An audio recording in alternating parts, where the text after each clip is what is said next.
Hello everyone, welcome to my channel. मैं महेश राय स्वागत करता हूं आपका अपने चैनल में। तो सबसे पहले सॉरी, 2-4 दिन से वीडियो क्लासेस नहीं हो रही हैं क्योंकि मेरी तबीयत डाउन हो गई थी, तो इसलिए मैं वीडियो क्लास नहीं ले पा रहा था। और चलिए, जो भी हुआ अब स्टार्ट करते हैं। और ये जो क्वेश्चन पेपर था जो पूरा नहीं हो पाया था उसको हम करवा रहे हैं। तो ये 2014 का क्वेश्चन पेपर है, ठीक है। दिसंबर का क्वेश्चन पेपर है और थर्ड क्वेश्चन पेपर है, ठीक है। थर्ड क्वेश्चन पेपर है, इसकी ये तीसरी वीडियो क्लास है, ठीक है। तीसरी वीडियो क्लास है। तो चलिए टाइम वेस्ट नहीं करते, स्टार्ट करते हैं। तो क्वेश्चन नंबर 31 जो है वो पंचमुख वाद्य कहाँ देखे जा सकते हैं? तो ये देखे जाते हैं, डी ऑप्शन होगा इसका, चिदम्बरम नटराज मंदिर में ये देखे जाते हैं, ठीक है। ये देख सकते हैं, पंचमुख वाद्य चिदम्बरम नटराज मंदिर में देखे जा सकते हैं। चलिए आगे चलते हैं। क्वेश्चन नंबर जो 32 है, प्राचीन भारत में जल तरंग को क्या कहा जाता है? महती, नकुल, उड़क वाद्यम या काष्ठ तरंग?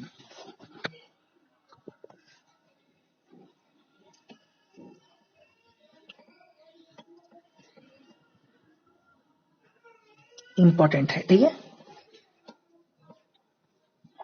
सही आंसर है इसका सी। प्राचीन भारत में जल तरंग को उड़क वाद्यम के नाम से जाना जाता है। ये क्वेश्चन आ सकता है, ठीक है, ये याद रखना। किससे? उड़क वाद्यम के नाम से जाना जाता है।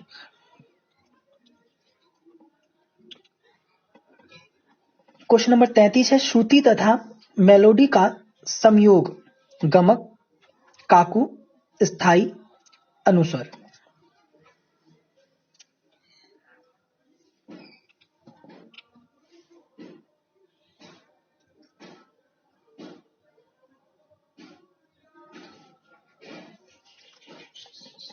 इसका जो सही आंसर होगा वो होगा बी, काकू, ठीक है। क्या होगा? बी, काकू। श्रुति तथा मेलोडी का संयोग काकू को माना जाता है। काकू का अर्थ मूलतः ध्वनि के उतार चढ़ाव से है। भरत ने काकू के 6 अंग बताए हैं। भरत ने नाट्य शास्त्र के 17वें अध्याय में काकू का विस्तृत वर्णन दिया है। जो 6 प्रकार है उसके नाम बता रहा हूं: स्वर काकू, राग काकू, अन्य राग काकू, देश काकू, क्षेत्र काकू, यंत्र काकू, ठीक है। फिर से बता देता: स्वर काकू, राग काकू, अन्य राग काकू, देश काकू, क्षेत्र काकू, यंत्र काकू। क्वेश्चन नंबर 34 है, संहिता किसमें पाई जाती है? सामवेद, यजुर्वेद, ऋग्वेद या अथर्ववेद?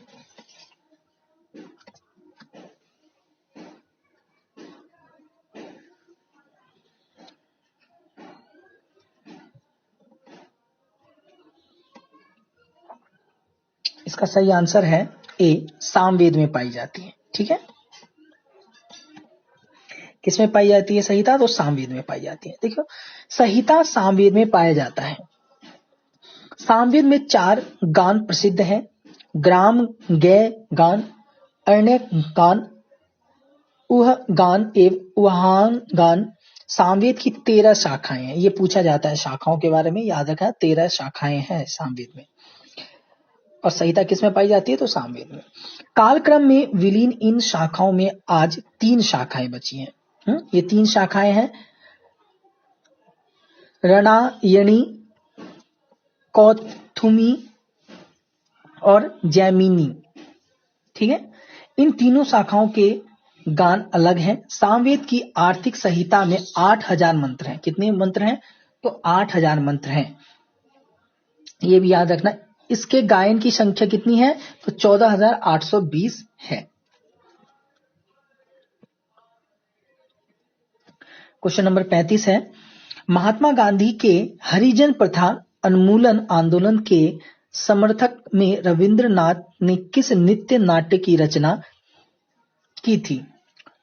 शाप मोचन, चंडालिका, श्यामा या पूजा?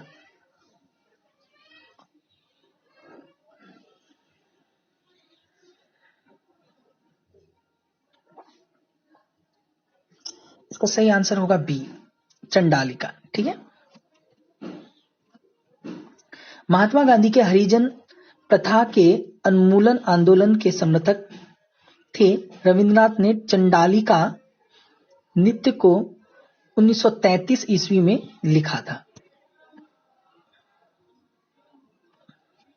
क्वेश्चन नंबर 36 है, रविंद्रनाथ ने किस अवसर पर जय होक तबो जय होक गान की रचना की थी? ए, बंकिम चंद्र के सम्मान में, बी, जगदीश चंद्र बोस के सम्मान में, सी, चित्तरंजन दास के सम्मान में, या डी, भारतीय राष्ट्रीय कांग्रेस के वार्षिक सत्र में।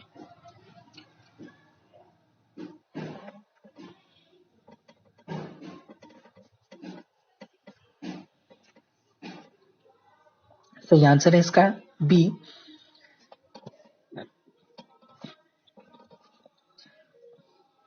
रविंद्रनाथ ने जगदीश चंद्र बोस के सम्मान में जय होक तबो होक गान की रचना की थी। क्वेश्चन नंबर 37, टैगोर रचित किस प्रकार के गीतों को पर्यावरण परक गीतों की कोटि में रखा जाता है? पूजा, विचित्र, प्रेम या प्रकृति?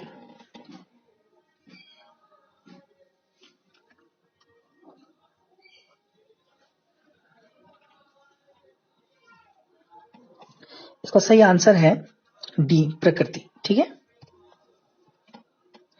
टैगोर रचित प्रकृति गीतों को पर्यावरण गीतों की कोटि में रखा जाता है। प्राकृतिक गीत रविंद्रनाथ के प्रकृति गीतों में दृश्य और अदृश्य दोनों के रूप में सौंदर्य का वर्णन है। ठीक है। दृश्य और अदृश्य दोनों के रूप में सौंदर्य का वर्णन है। क्वेश्चन नंबर 38 है, टैगोर ने किस वर्ष नाइटहुड की उपाधि का परित्याग किया? 1918, 1919, 1929 या 1930?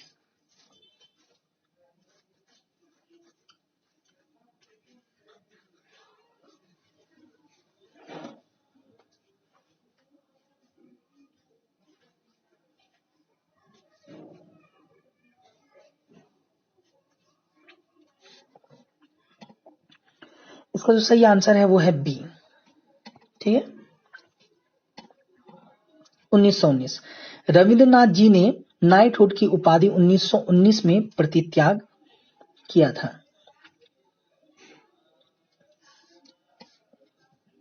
क्वेश्चन नंबर 39, निम्नलिखित में से किस रचना का सृजन टैगोर ने नहीं किया था? श्यामा, रक्तकरबी, काल मृगया या माया मृगया?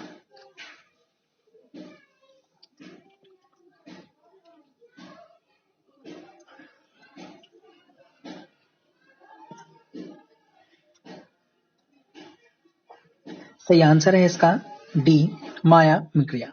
ठीक है। माया मृगया का सृजन टैगोर ने नहीं किया था। श्यामा एक नृत्य नाटिका जिसको 1996 में कलकत्ता में लिखा गया था।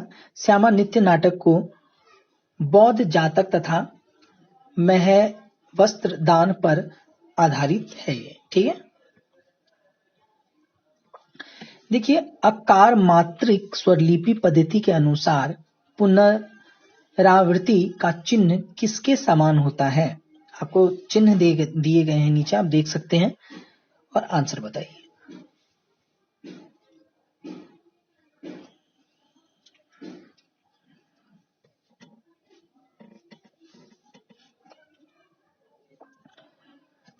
और एक बात मैं और बताना चाहता हूं, बहुत सारे लोगों का, मेरे पास 3 लोगों का कॉल आया था और मैं उनका नाम अभी लिख नहीं करना चाहता, और उन्होंने क्योंकि मना किया है, एक ने मना नहीं किया है, बाकी 2 ने मना किया था मुझे कि उनका पीजीटी में सिलेक्शन हो गया। यूपी का जो भी एग्जाम हुआ था ना, तो उनका पीजीटी में सिलेक्शन हो गया है, अब उनका इंटरव्यू होना है। ठीक है। तो यही बताना था। बाकी टीजीटी में अभी जो रिजल्ट आएगा तो देखते हैं कितने होते हैं उसमें और कितने नहीं। उम्मीद है कि होंगे, उसमें भी काफी होंगे, टीजीटी की तैयारी मैंने पीजीटी से ज्यादा अच्छी कराई है, तो उसमें तो ज्यादा होंगे। तो आप सब ऐसी तैयारी करते रहिए। जिन लोगों का नहीं हुआ है, जिन लोगों के कम नंबर आ गए हैं, वो अच्छे से तैयारी करिए। अगर अच्छे से आप तैयारी करेंगे तो आज नहीं तो कल किसी ना किसी चीज में आपका सिलेक्शन जरूर होगा। देखिए पता ही है आपको जो कि एलटी ग्रेड का रिक्वायरमेंट आने वाला है, और उसके बाद आपका 27,000 पदों पे भी टीजीटी पीजीटी आने वाला है, राजस्थान में आने वाला है, बिहार में आने वाला है, तो बहुत सारी जगह पे, हरियाणा में आने वाला है वैकेंसीज। तो आप तैयारी करते रहिए, जितनी अच्छी तैयारी करेंगे तो आज नहीं तो कल आपका होगा ही। और वो बोलते हैं ना कि करत करत अभ्यास में जड़ मत होत सुजान, रस्सी आवत जात है सिर पर पड़त निशान। तो बार बार अभ्यास करने से चीजें होती हैं। अगर आप ये सोचेंगे कि फॉर्म आ जाए तब हम पढ़ाई स्टार्ट करते हैं, आपने देखा होगा जी, जब फॉर्म आ जाते हैं उसके बाद देखने वाले लोग बहुत सारे होते हैं, पूछने वाले बहुत सारे क्वेश्चन पूछने वाले लोग होते हैं, बहुत नंबर मांगते रहते हैं, काफी लोग होते हैं। तो उस टाइम तैयारी करने वालों का रिजल्ट फेल ही आता है। अगर आप तैयारी कर रहे हैं तो आप अच्छे से लग के 1-2 साल तैयारी करिए, तो आपका सिलेक्शन कहीं ना कहीं किसी ना किसी चीज में जरूर हो जाएगा। चाहे आप टीजीटी कर रहे हो, पीजीटी कर रहे हो, पीआरटी का एग्जाम दे रहे हो, अगर आप नेट का तैयारी कर रहे हो तो प्रॉपर वो अभी चल ही रहा है, और उसकी भी डेट आगे बढ़ चुकी है, आपको पता है। तो नेट की तैयारी भी आप अच्छे से करिए, और उसके साथ जेआरएफ जरूर लाइए। और फर्स्ट पेपर के लिए मैंने एक वीडियो बना रखी थी जी, आपको कहाँ से फर्स्ट पेपर की तैयारी करनी है, फर्स्ट पेपर की कहाँ से तैयारी करनी है, वो मैंने उसकी वीडियो मैंने एक बनाई थी कि आप वहां से आप तैयारी करिए, आपकी तैयारी फर्स्ट पेपर की बिल्कुल हो जाएगी। और 10 वीडियो आपको वहां से देखने हैं, और 10 वीडियो में आपकी पूरी क्लास हो जाएगी। वो किसी और कोई और चैनल है, तो वहां से हो जाएगी। अगर आप जेआरएफ लाना चाहते हैं, हाँ, जेआरएफ आप चाहते हैं, तो फर्स्ट पेपर बहुत जरूरी है। जो फर्स्ट पेपर है, ठीक है, फर्स्ट पेपर बहुत ज्यादा इंपॉर्टेंट है। अगर फर्स्ट पेपर आप नहीं करोगे तो फिर आपका जेआरएफ नहीं हो पाएगा, कुछ भी करोगे तो नहीं हो पाएगा। इसलिए फर्स्ट पेपर बहुत इंपॉर्टेंट है। तो फर्स्ट पेपर आप जरूर करना अच्छे से, और सेकंड पेपर तो करवा ही रहा हूं, और अच्छे से आप तैयारी कीजिए और रिवीजन कीजिए, ठीक है। तो देखिए इसका जो सही आंसर है वो है सी।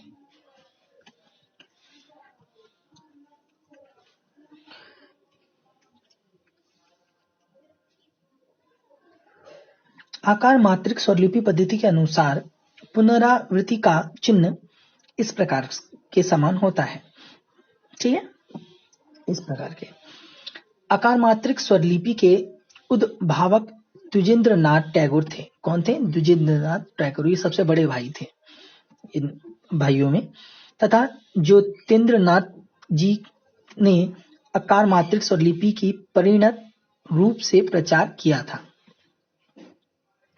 क्वेश्चन नंबर 41 है, लखनऊ घराने के खलीफा थे उस्ताद मुन्ने खां, उस्ताद आबिद हुसैन खां, उस्ताद मोदू खां, उस्ताद बख्शू खां।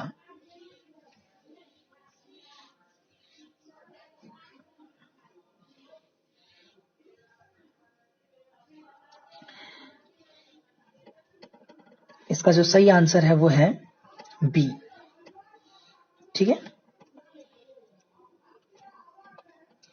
उस्ताद आबिद हुसैन खां।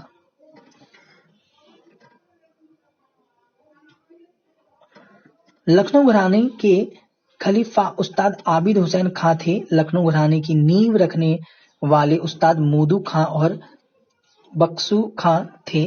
मोहम्मद खां के 2 पुत्र बड़े मुनिंद्र खां और आबिद हुसैन खां थे। आबिद हुसैन खां के शिष्यों में वीरू मिश्र, इंदौर के जहांगीर खां तथा कोलकाता के हीरू गांगुली हैं।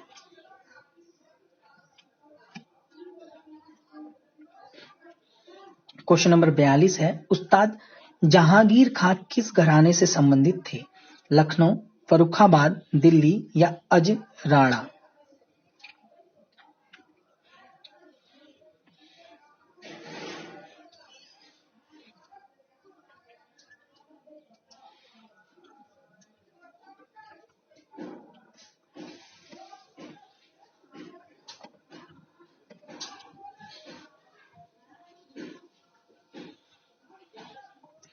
सही आंसर है ए लखनऊ। ठीक है। उस्ताद जहांगीर खां लखनऊ घराने से संबंधित हैं। लखनऊ घराने की विशेषता इस घराने की शैली में दाहिने तबले पर तर्जनी और मध्यमा उंगली के साथ साथ अनामिका उंगली का प्रयोग बहुत महत्व रखता है। इस बाज में चाटी के स्थान पर स्थाई का अधिक प्रयोग होता है। ठीक है। तथा बाएं पर मीट घसीट का प्रयोग होता है। क्वेश्चन नंबर 43, कौन से राष्ट्रीय ख्याति प्राप्त तबला वादक हैं जो तबला वादन के साथ साथ सितार वादन में भी प्रवीण हैं? पंडित नयन घोष, पंडित विक्रम घोष, पंडित आनंदो चटर्जी, पंडित कुमार बोस।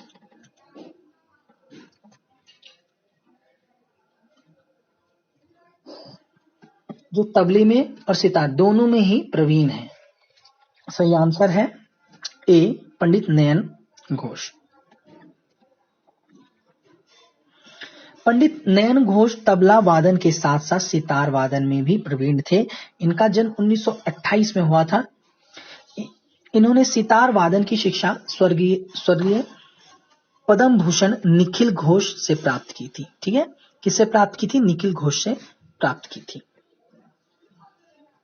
क्वेश्चन नंबर 44 है, निम्नलिखित में से कौन सा कलाकार पंजाब घराने से संबंधित है? सुखविंद सिंह, पंडित लक्ष्मण सिंह, जगदेव सिंह, पंडित मोहनलाल।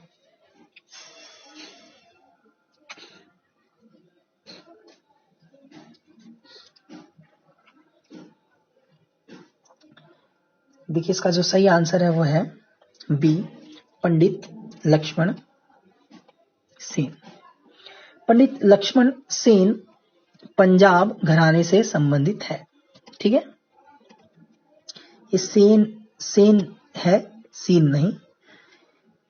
क्वेश्चन नंबर 45 है, अभिनव ताल मंजरी के लेखक हैं? ए अप्पा तुलसी काशीनाथ, बी भातखंडे, सी स्वामी पागलदास या डी भगवान दास।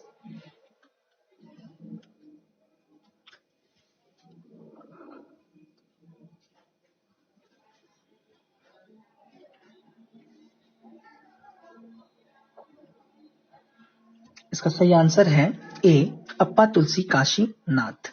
ये क्वेश्चन पूछा जाता है क्योंकि अभिनव राग मंजरी किसने लिखी है? तो भातखंडे ने लिखी है। ठीक है। राग मंजरी किसने लिखी है? तो भातखंडे ने लिखी है। और अभिनव ताल मंजरी किसने लिखी है? तो अप्पा तुलसी काशीनाथ ने लिखी है। अब देखिए क्या है कि अभिनव ताल मंजरी अप्पा तुलसी काशीनाथ द्वारा लिखा गया है। ध्रुपद गायक अप्पा तुलसी संगीत शास्त्र के विद्वान थे। हैदराबाद के नवाब निजाम के दरबार में रहे। अप्पा तुलसी ने संगीत सुधाकर, कल्प द्रुमाकुर, संगीत चंद्रिका, अभिनव ताल मंजरी होना चाहिए यहाँ पे, संस्कृत में चंद्रिका सार हिंदी में लिखी। इनकी मृत्यु 1920 के आसपास हो गई थी। ठीक है। तो ये थे आज के हमारे कुछ प्रश्न और मुझे उम्मीद है आप सभी को अच्छा लग रहा है तो चैनल को सब्सक्राइब कीजिए, लाइक कीजिए, बेल आइकन को प्रेस कीजिए। कोई भी प्रॉब्लम होता है तो वो कमेंट करके पूछ सकते हैं। बाकी डिस्क्रिप्शन में मैंने टेलीग्राम का लिंक दे रखा है, अगर आप वहां पे जुड़ना चाहते हैं तो जुड़ सकते हैं। डिस्क्रिप्शन में मैंने उसका लिंक दे रखा है, आप वहां पे जाके देख सकते हैं और डायरेक्ट वहां से आप टेलीग्राम पे जुड़ सकते हैं। बाकी आपको चैनल को एक चीज जरूर करना है, वो शेयर जरूर करना है। ठीक है। चैनल को जिस चीज की भी हेल्प हो रही हो चैनल को शेयर जरूर करें। और बाकी मैं आपके लिए चीजें तो क्वेश्चन पेपर तो ला ही रहा हूं, बाकी इसके बाद मैं सोच रहा हूं कि मैं थ्योरी स्टार्ट करूं। थ्योरी मैं आपको कराना स्टार्ट कर दूंगा। तो ये सारी क्वेश्चन पेपर जो है वो जल्दी मैं करवाऊंगा और मेरी पूरी कोशिश रहेगी मैं ज्यादा से ज्यादा क्वेश्चन करवाने की कोशिश करूं। तो आज के लिए इतना ही। Thank you everyone. जय हिंद, जय भारत।